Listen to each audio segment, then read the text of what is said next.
মৰমৰ ছাত্ৰ-ছাত্ৰীসকল, আজি আমি আলোচনা কৰিম পঞ্চম শ্ৰেণী পাঠ 14 আমাৰ সামাজিক সমস্যাৰ প্ৰশ্নোত্তৰখিনি।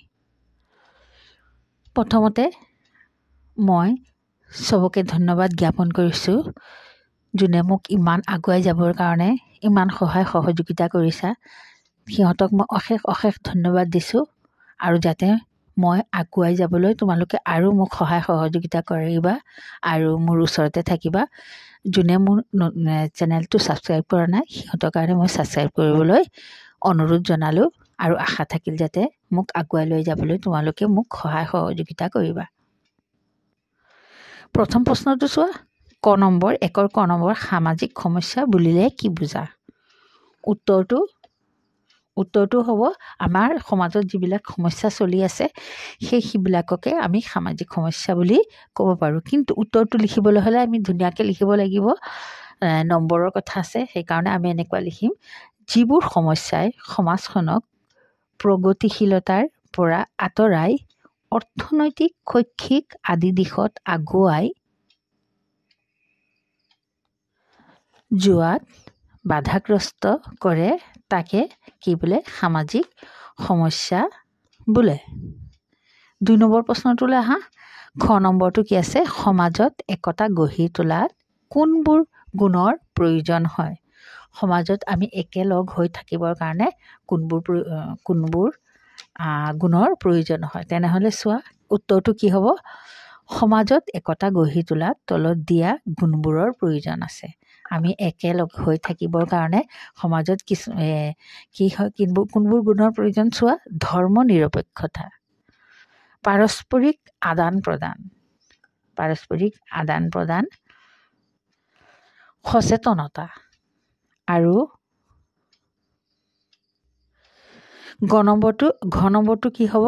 পইণ্টটো, পৰস্পৰৰ ৰীতি নীতি আৰু সংস্কৃতিৰ প্ৰতি শ্ৰদ্ধাশীল হোৱা। মানে সকলোৱে সকলোকৰ ৰীতি নীতি আৰু সংস্কৃতিৰ প্ৰতি কি কৰিব লাগিব? আমি শ্ৰদ্ধা জনাব লাগিব। চবে মানে সন্মান জনাব লাগিব, নিজৰ নহয়, বেলেগৰো ৰীতি নীতি আৰু সংস্কৃতিৰ প্ৰতি। তেনেহ'লে আমাৰ কি হ'ব? সমাজত একতাৰ ভাৱ গঢ়ি উঠিব পাৰিব। তাৰপিছত নেক্সট প্ৰশ্নটো চোৱা, গ নম্বৰ, সামাজিক সমস্যাবোৰ কি কি? আমাৰ সমাজত যিবিলাক সমস্যা চলি আছে সেই সমস্যাবোৰ কি কি? উত্তৰটো হ'ব, চোৱা, সামাজিক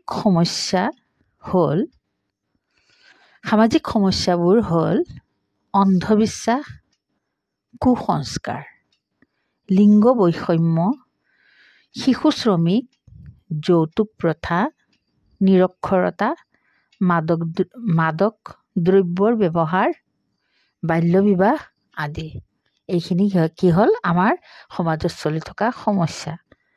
তাৰপিছত ঘ নম্বৰটো চোৱা, তোমালোকে এইখিনিতো বুজি পাইছা। ঘ নম্বৰটো, সামাজিক সমস্যা সৃষ্টিত কোনবোৰ কাৰকে অৰিহণা যোগায়? আমাৰ এই সমাজত যিবিলাক সমস্যাবোৰ সৃষ্টি হৈ আছে সেই সমস্যাবোৰৰ কোনবোৰ কাৰকে মানে তাক কি কৰে? অৰিহণা যোগায়।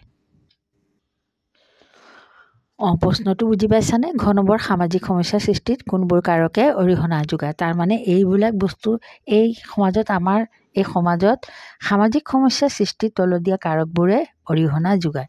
উত্তৰটো হ'ল 1 নম্বৰ, দৰিদ্ৰতা আৰু বেকাৰ সমস্যা।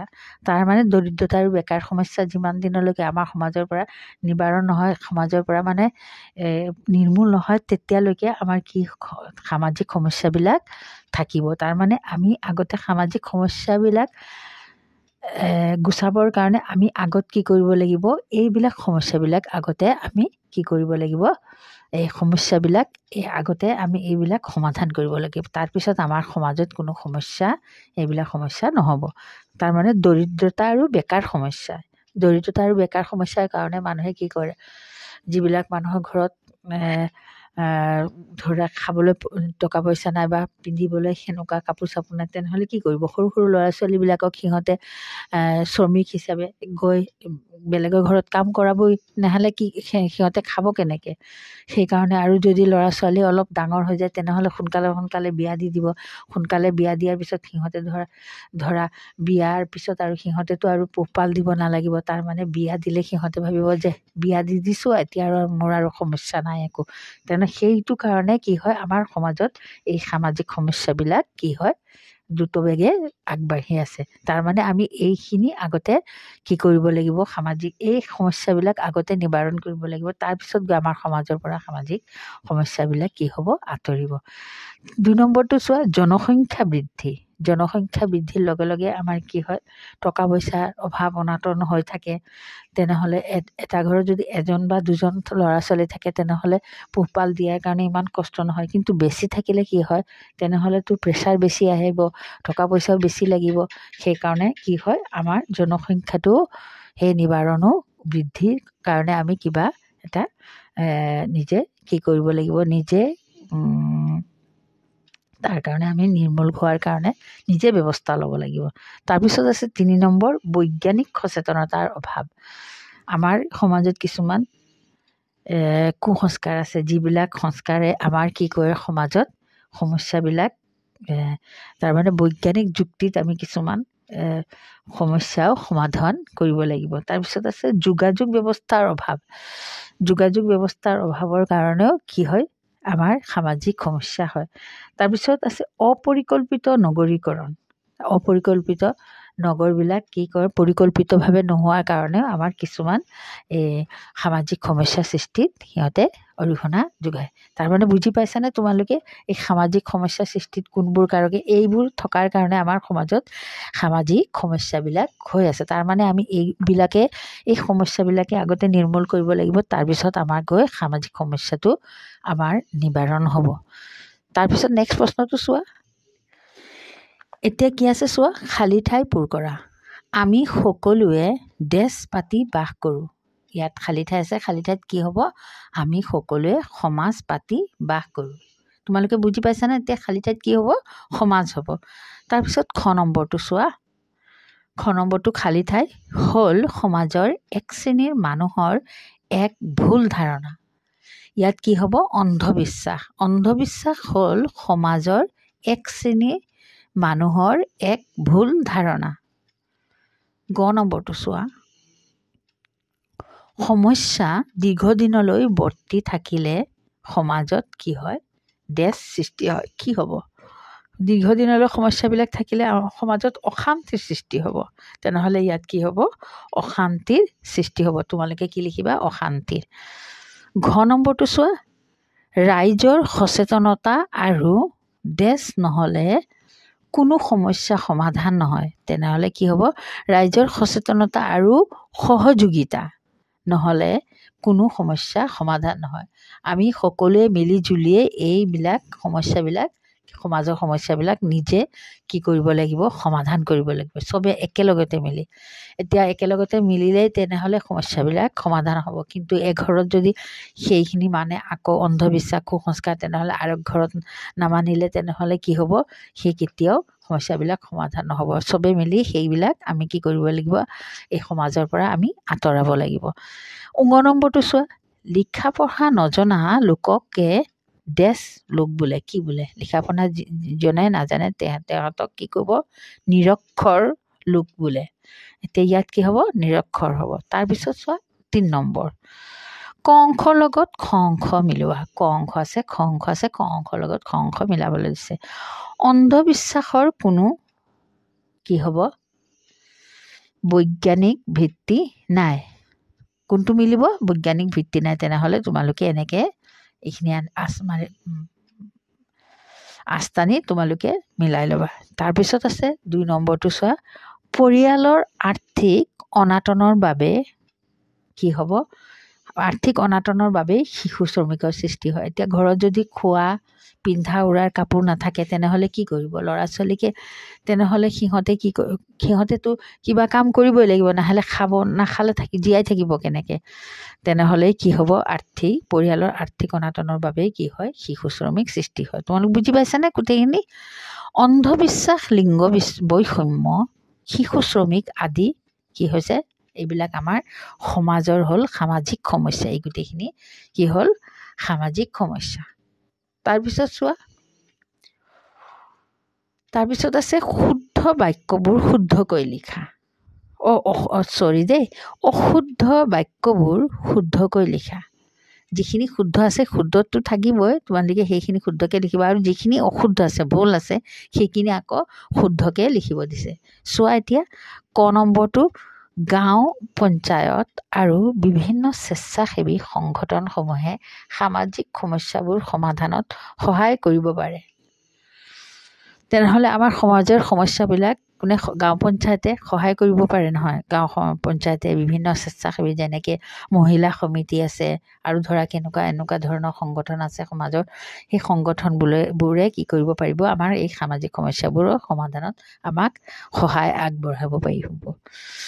খ নম্বৰটো চোৱা, তেনেহ'লে এইটো শুদ্ধ। বঢ়াব পাৰিব নহয়? তেনেহ'লে শুদ্ধ। কুসংস্কাৰৰ পৰা সমাজৰ ক্ষতি হয়। কুসংস্কাৰে আমাৰ কি কৰে? সমাজৰ ক্ষতি কৰে। এইটো কি আছে? শুদ্ধ। এইটো কি হ'ব? শুদ্ধ। তোমালোকে শুদ্ধ নহয় নেকি? কুসংস্কাৰৰ পৰা আমাৰ সমাজৰ ক্ষতি হৈ আছে। গ নম্বৰটো চোৱা, লিংগ বৈষম্য হ'ল সমাজৰ এটা সমস্যা। এইটো সঁচা নে মিছা? সঁচা। সমস্যা নহয়, লিংগ বৈষম্য হ'ল এটা সমাজৰ সমস্যা। এইটো শুদ্ধ হ'ব। ঘ নম্বৰটো চোৱা, নিৰক্ষৰতাই সমাজৰ পৰা অন্ধবিশ্বাস আৰু কুসংস্কাৰ দূৰ কৰিব পাৰে। এইটো কি? দূৰ কৰিব পাৰেনে নিৰক্ষৰতাই? এজন মানুহে যদি পঢ়া শুনা নাজানে তেনেহ'লে সেই মানুহজনে এই সমাজৰ পৰা অন্ধবিশ্বাস আৰু কুসংস্কাৰ আঁতৰাব পাৰিব? নাই, নোৱাৰে। তেওঁ পঢ়া শুনাৰ কোনো ধাৰণাই নাই, তেওঁ পঢ়া শুনা নাজানে, তেনেহ'লে কেনেকৈ বৈজ্ঞানিক যুক্তি দেখুৱাই মানুহৰ এই সমাজৰ পৰা দূৰ কৰিব পাৰিব অন্ধবিশ্বাস? তাৰমানে এইটো ভুল হয়। তাৰপিছত চোৱা নম্বৰটো, টকা পইচাৰ অভাৱ হ'লে ল'ৰা ছোৱালীবোৰক শ্ৰমিক সজাই উপাৰ্জন কৰিবলৈ দিব লাগে। দিব লাগেনে? টকা পইচাৰ অভাৱ হ'লে নহয়, দিব নালাগে। তেনেহ'লে কিবা এটা নহয় কিবা ল'ৰা ছোৱালীক হ'লে পঢ়া শুনা কৰাই সিহঁতক, তাৰপিছত পঢ়া শুনাৰ পিছত সিহঁতে কি কৰিব লাগিব?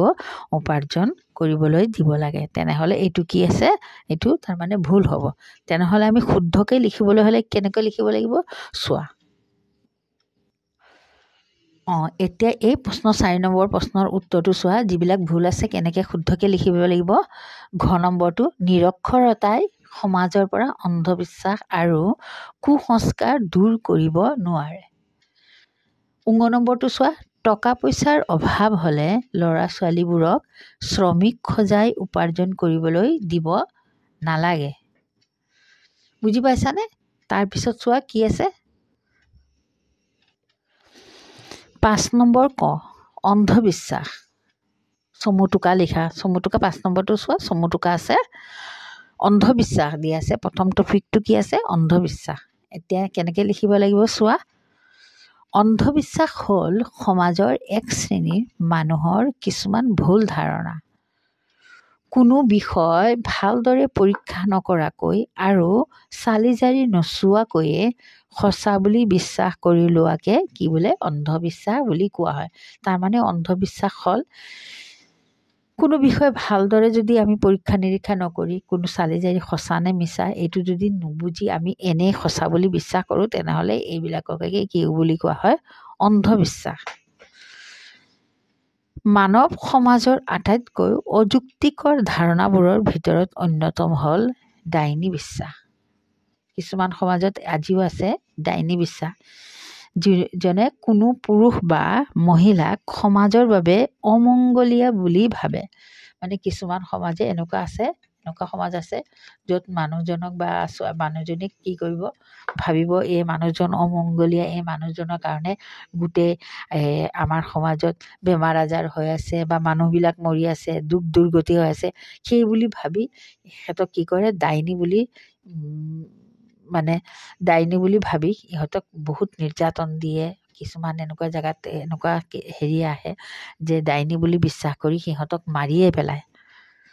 মানে বহুত কষ্ট দি বহুত হেৰি যাতনা দি সিহঁতক কি কৰে, মহিলা বা পুৰুষক কি কৰে, মাৰি পেলায়। সেইটো ভাল নহয়। সেইটো কেতিয়াও কোনে ডাইনী বুলি এইবিলাক বিশ্বাসটো কৰা নহয়। কিন্তু ডাইনী বুলি কোনোবা মানুহ থাকে নেকি? মানুহৰ হাতত কিবা আছে নেকি যে সেই মানুহজনক বেলেগ মানুহক মাৰিব পাৰিব? ভগৱানে আছে, ভগৱান বা আল্লাই মানুহক মাৰিব পাৰিব, মানুহক জন্ম দিব পাৰিব, মৃত্যু দিব পাৰিব। কোনো মানুহৰ হাতত জন্ম মৃত্যুৰ আমাৰ সেই শক্তিয়ে নাই যে মানুহ এজনক আমি মাৰিব পাৰিম বা জন্ম দিব পাৰিম। সেইটো ভগৱানৰ চব লীলা হয়। বা আল্লাহ যোনে যি বিশ্বাস কৰে, আল্লাহ হওক বা যোনে যীশুখ্ৰীষ্ট বিশ্বাস কৰা, তেনেহ'লে খ্ৰীষ্ট।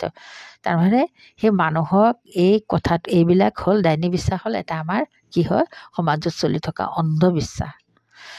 কোনো পুৰুষ বা মহিলাক সমাজৰ বাবে অমংগলীয়া বুলি ভাবে। তেওঁলোকৰ বাবেই সমাজত বেমাৰ আজাৰ, দুখ দুৰ্গতি হোৱা বুলি সমাজৰ কিছু লোকে ধাৰণা কৰি লয়। চবে নহয়, কিছুমানে নহয়। আজি ধৰা আমি কিছুমান মানুহ পঢ়া শুনা কৰি সেইবিলাক বস্তু কুসংস্কাৰ বুলি বা অন্ধবিশ্বাস বুলি নামানে। কুসংস্কাৰ নহয়, অন্ধবিশ্বাস বুলি নামানে কিছুমান আছে। কিছুমানে মানে কিহৰ কাৰণে মানে মানুহৰ পঢ়া শুনাৰ অভাৱৰ কাৰণে, নিৰক্ষৰতাৰ বাবে। আজি মানুহে পঢ়া শুনা কৰিলে এইবিলাক বস্তুটো নামানিবই। তেতিয়া বুজি পাব যে মানুহৰ হাতত একোৱেই নাই, মানুহৰ জন্ম মৃত্যুৰ কোনো মানুহৰ হাতত একোৱেই নাই। সাধাৰণতে অৰ্থনৈতিকভাৱে পিছপৰা অঞ্চলৰ বা অশিক্ষিত লোকৰ মাজত এনে অন্ধবিশ্বাস দেখা যায়। এতিয়া বুজি পাইছানে? মই কথাখিনি কোৱা এই লাইনতে আছে।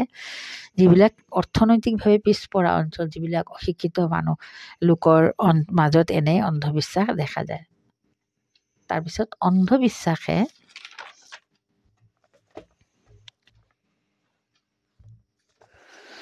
যুক্তি সহকাৰে আৰু বৈজ্ঞানিক চিন্তাধাৰাৰে কথাবোৰ ফহিয়াই চোৱাত বাধা দিয়ে। মানে নিৰক্ষৰতাৰ বাবেই কি হয়, এই বস্তুবোৰ আমি যুক্তি নে অযুক্তি সেইবিলাক হোৱাত বাধা দিয়ে। তাৰ ফলত মানুহৰ মগজু আৰু বুদ্ধি বিকাশ নহয়। এইদৰে আমাৰ সমাজৰ প্ৰগতিত বাধাৰ সৃষ্টি হয়। এইদৰে আমাৰ কি হয়, সমাজৰ উন্নতিৰ পথত যাবলৈ বাধাৰ সৃষ্টি হয়। তাৰমানে এইবিলাকে আমাৰ কি কৰে, আমাৰ সমাজবিলাক তলৰ পিনে নমাই আছে। তাৰমানে আমি এইবিলাক কি কৰিব লাগিব, আমাৰ সমাজৰ পৰা একেবাৰে নিৰ্মূল কৰিব পাৰিব লাগিব। তেতিয়াই আমাৰ সমাজখন কি হ'ব, উন্নত সমাজ গঢ়ি উঠিব পাৰিব। নম্বৰ, কুসংস্কাৰ আমাৰ সমাজত কিছুমান কুসংস্কাৰ প্ৰচলিত হৈ আছে। যেনে সাপে খুটিলে বেজ মাতি চিকিৎসা কৰা। সাপে যেতিয়া খুটে তেনেহ'লে কিছুমান মানুহে কি কৰে, বেজ মাতি আনে, বেজ মাতি ঝাৰা ফুকা কৰে। কিন্তু এইবিলাক বস্তু আজিকালি কি হয়, সাপে খুটিলে লগে লগে চিকিৎসালয়ত লৈ যাব লাগে। চিকিৎসালয়ত কি আছে, ইনজেকশ্যন আছে। সেই ইনজেকশ্যনটো বেজীটো দিয়াৰ লগে লগে কি হয়, সেই সাপৰ বিষটো নাইকিয়া হৈ যায়। কিন্তু কিছুমান মানুহে এইটো কথা নামানি কি কৰে, সাপে খুটিলে কি কৰে, বেজ মাতি আনি চিকিৎসা কৰে। এইবিলাক হ'ল কুসংস্কাৰ। কোনো বেমাৰ হ'লে বেজ মাতি মন্ত্ৰৰ দ্বাৰা জৰা ফুকা কৰি বেমাৰ ভাল কৰিবলৈ চেষ্টা কৰা আদি এইবিলাক কি হ'ল, কুসংস্কাৰ। এনে ভুল ধাৰণাৰ বশৱৰ্তী হৈ মানুহে উপযুক্ত চিকিৎসা নাপাই অনাহকতে মৃত্যুৰ মুখত পৰিবলগীয়া হয়। তাৰমানে এইবিলাক বেজৰ ওচৰলৈ নগৈ, তেনেহ'লে আমি যদি চিকিৎসালয়লৈ লৈ যাওঁ, তেনেহ'লে মানুহজনে কি হয়, অনাহকতে মৃত্যু মুখত পৰিবলগীয়া নহয়। তেতিয়া লগে লগে আজিকালি চব চিকিৎসালয়ত কি আছে, সাপে খুটিলে তাৰ ইনজেকশ্যন বেজী আছে। সেই বেজীটো দিয়াৰ লগে লগে কি হয়, মানুহজন ভাল হৈ যায়। তাৰমানে নম্বৰটো যৌতুক বুজি পাইছানে? বিয়াৰ সময়ত কইনাৰ ঘৰৰ পৰা যে কইনাৰ লগত দিয়া যিবিলাক বয় বস্তু, তাকে কি বুলি কোৱা হয়, যৌতুক বোলে হয়। পিতৃ মাতৃ বা অভিভাৱকে ছোৱালী এজনীক নতুন ঘৰ এখনত একো অসুবিধা সন্মুখীন নোহোৱাকৈ চলি যাবৰ বাবে কিছুমান প্ৰয়োজনীয় বয়বস্তু যৌতুক হিচাপে লগত দি পঠিয়ায়। তাৰমানে নিজৰ ছোৱালীজনী একো অসুবিধা নোহোৱাৰ কাৰণে কিছুমান বয়বস্তু মানে যোনে যিমান পাৰে সেইবিলাক বস্তু দি পঠিয়ায়, যাতে ছোৱালীজনীক গৈ নতুন ঘৰত কিবা মানে অসুবিধা নাপায় বা কিবা বস্তুৰ কাৰণে বেলেগৰ ওপৰত নিৰ্ভৰ হ'বলগীয়া নহয়। সেইকাৰণে কিছুমান দি পঠিয়ায় যোনে যিমান সামৰ্থ্য হয়। সেইবিলাকেই হ'ল যৌতুক। ই এটা সামাজিক প্ৰথা। অতীতৰ পৰা